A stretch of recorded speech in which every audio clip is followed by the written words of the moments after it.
కన్నుల పండుగగా బీర్పూర్ లక్ష్మీ నరసింహస్వామి కళ్యాణం. జగిత్యాల జిల్లా బీర్పూర్ మండలంలో ప్రముఖ పుణ్యక్షేత్రమైన బీర్పూర్ శ్రీ లక్ష్మీ నరసింహస్వామి కళ్యాణ ఘట్టం బుధవారం రాత్రి వైభవంగా కన్నుల పండుగ జరిగింది. జాతర ప్రారంభోత్సవాల సందర్భంగా రెండో రోజు ఆలయంలో బుధవారం రాత్రి వేద పండితుల ఆధ్వర్యంలో అంకురార్పణ తదితర పూజా కార్యక్రమాలను నిర్వహించారు. ఆలయ ఆవరణంలో ప్రత్యేకంగా ఏర్పాటు చేసిన కళ్యాణ మండపాన్ని రకరకాల పూలతో, విద్యుత్ దీపాలతో శోభాయమానంగా తీర్చిదిద్ది శ్రీ లక్ష్మీ నరసింహస్వామి కళ్యాణ వేడుకల్లో అంగరంగ వైభవంగా కన్నుల పండుగగా తిలకించడం జరిగింది. కళ్యాణ వేడుకల్లో తిలకించేందుకు చుట్టుపక్కల గ్రామాల నుండి భక్తులు వేల సంఖ్యలో తరలివచ్చారు. ఈ కార్యక్రమంలో ఎంపీపీ మసర్తి రమేష్, జెడ్పీటీసీ సభ్యురాలు పాత పద్మ రమేష్, వైఎస్ ఎంపీపీ లక్ష్మణ్ రావు, మాజీ సర్పంచ్ శిల్పా రమేష్, కేడీసీసీ జిల్లా మెంబర్ ముప్పాల రామచంద్రరావు, ఆలయ కార్యనిర్వహణాధికారి సంకుటాల శ్రీనివాస్, ఆలయ చైర్మన్ ఎనుగంటి సామ్రాట్ గౌడ్, మాజీ చైర్మన్ గోనె ప్రదీప్ రావు, రమణారావు, సుమన్ గౌడ్, కేశవులు, ఆంజనేయులు, ధర్మకర్తలు కోలూరి మల్లేశం, బదనపల్లి కాంత, గాజుల భూమయ్య, గుర్రం శ్రీనివాస్, కాంగ్రెస్ పార్టీ మండల అధ్యక్షులు చేర్పూరి సుభాష్ యాదవ్, సైన్ల శ్రీనివాస్ తదితరులు పాల్గొన్నారు.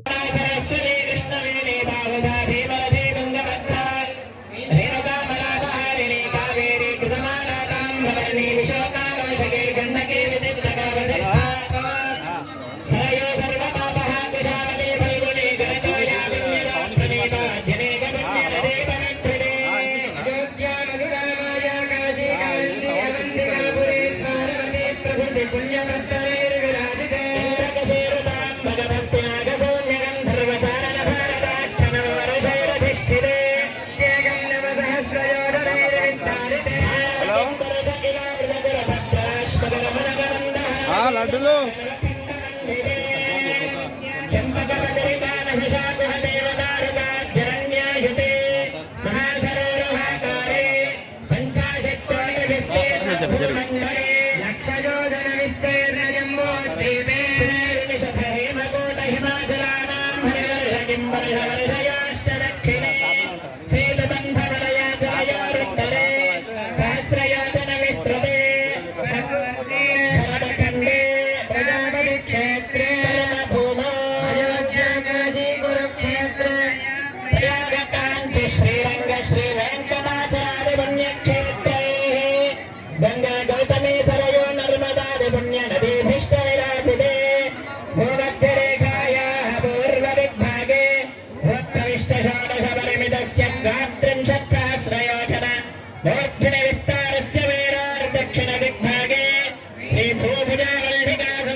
శ్రీమన్నారాయణ. ప్రియ బంధువులారా, ఎంతో ఘనంగా మనం ఈ సంవత్సరం కూడా లక్ష్మీ నరసింహస్వామి వారి యొక్క బ్రహ్మోత్సవాలను మనం ఆరంభించుకున్నాం. అందులో భాగంగా మనం ఈ 10 రోజులు జరిగేటటువంటి బ్రహ్మోత్సవాలకు అంకురార్పణగా మనం ముందుగా స్వామివారి కళ్యాణ మహోత్సవాన్ని జరుపుకుంటాం. అదేవిధంగా ఏకాదశి నాడు మనకు స్వామి ఊరేగింపు అయిపోయిన తెల్లారి అంకురార్పణ కార్యక్రమం, విశ్వక్సేన ఆరాధన, పుణ్యాహవాచనం చేసి తద్వారా ఆలయాన్నంతటినీ కూడా శుద్ధిపరచుకొని ఆ తర్వాత మనం స్వామివారిని కళ్యాణం కోసం సిద్ధం చేసుకొని ద్వాదశి అంటే నిన్నటి రోజున సాయంకాలం 7 గంటల సమయంలో గోధూళి ముహూర్తంలో స్వామివారిని కళ్యాణానికి సిద్ధం చేసి అమ్మని కళ్యాణానికి సిద్ధం చేసి కళ్యాణ మహోత్సవాన్ని ఎంతో ఘనంగా మనం నిర్వహించుకున్నాం.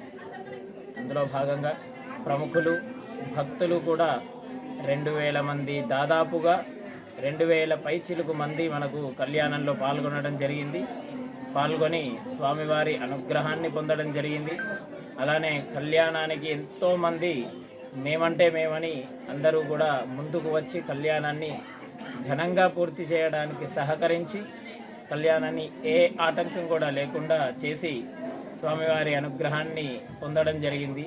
అలానే నిన్నటి రోజున మనం సాయంకాలం స్వామివారి కళ్యాణం కంటే ముందుగా స్వామివారి ఎదుర్కోళ్ళను జరుపుకొని సంతానం లేని వారికి స్వామివారు గరుడ కళ్యాణం చేసి గరుడ ప్రసాదంగా ఆ ప్రసాదాన్ని అందించి తద్వారా ఆ గరుడుని యొక్క అనుగ్రహాన్ని వాళ్ళకు అందించి సత్సంతానం కలిగి ఆ సంతానం అంతా కూడా స్వామివారి అనుగ్రహం వల్ల కలిగిన సంతానాన్ని స్వామివారి సేవకు మరింత కృషి చేయడానికి వీలుగా మనం వారిని అనుగ్రహించడం జరిగింది. అలానే కళ్యాణ మహోత్సవంలో భాగంగా కన్యాదానం చేసి ప్రతి సంవత్సరం లాగానే మనకు వస్త్రాలు తుంగూరు గ్రామం నుంచి రావడం జరిగింది. నేరెళ్ళ నుంచి అమ్మవారి ఇంటి నుంచి వచ్చినట్టుగా భావించుకొని నేరెళ్ళ గ్రామస్తులు అందరూ కూడా తలంబ్రాలు, మంగళసూత్రం లాంటివన్నీ తీసుకొచ్చి స్వామివారికి సమర్పించడం జరిగింది.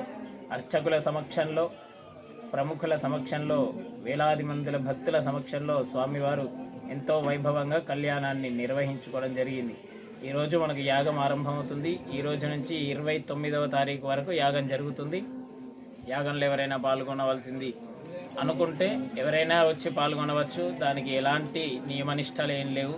ఎవరైనా సరే వచ్చి పాల్గొనవచ్చు. 29 నాడు మనకు సాయంత్రం రథోత్సవంతో ఈ బ్రహ్మోత్సవం పూర్తయి 1వ తారీఖు ఏకాంతోత్సవం స్వామికి జరపడం జరుగుతుంది. కాబట్టి భక్తులంతా గమనించి ఈ కార్యక్రమాలన్నింటిలో కూడా పాల్గొనవలసిందిగా ప్రార్థన చేస్తున్నాం. జై శ్రీమన్నారాయణ.